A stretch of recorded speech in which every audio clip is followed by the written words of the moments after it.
Good evening. Shocking economic growth figures have left Australia on the brink of recession. Just don't mention the R word to the government.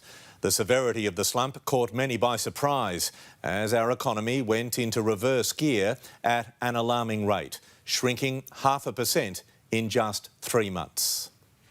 We now have some breaking news to bring you. Australia's economy has shrunk for the first time in 5 years.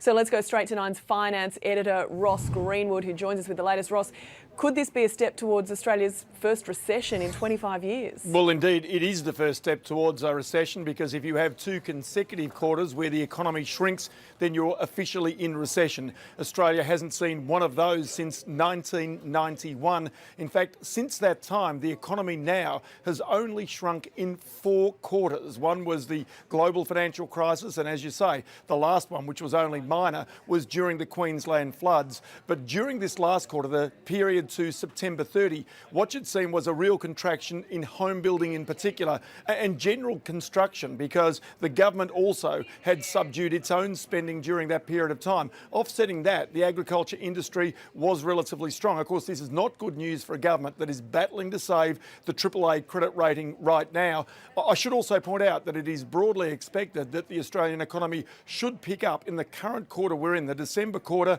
But as I say, it would be a nervous time for the government right now, the Treasurer, about to hold a press conference. All right, Ross, you'll be keeping an eye on that for us throughout the day here on 9 News. Thank you. Despite 25 years of consecutive annual economic growth, we can never take our growth for granted in this country, ever.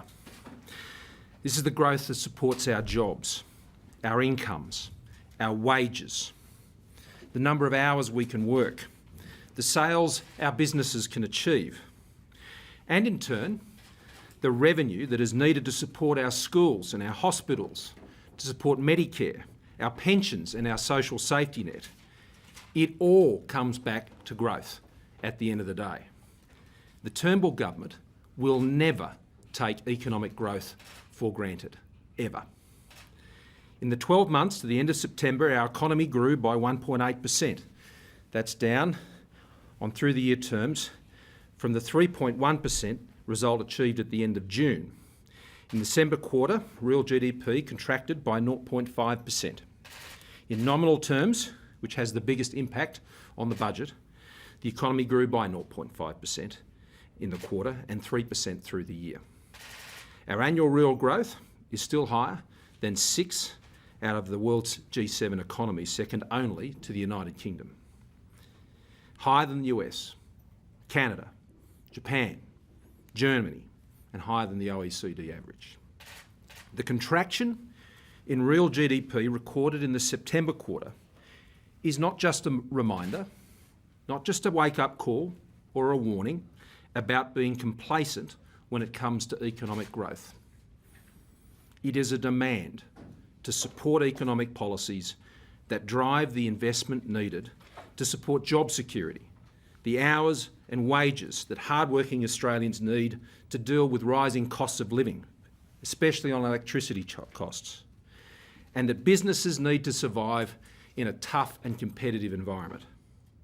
Today's national accounts data demands the support in the national interest for the government's National Economic Plan for Jobs and Growth that we outlined this year.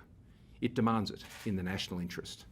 In the past, when we started the 25 years of consecutive economic growth, the Hawke-Keating government had the support of the coalition in that parliament as they moved through important reforms which helped set up 25 years of prosperity in this country.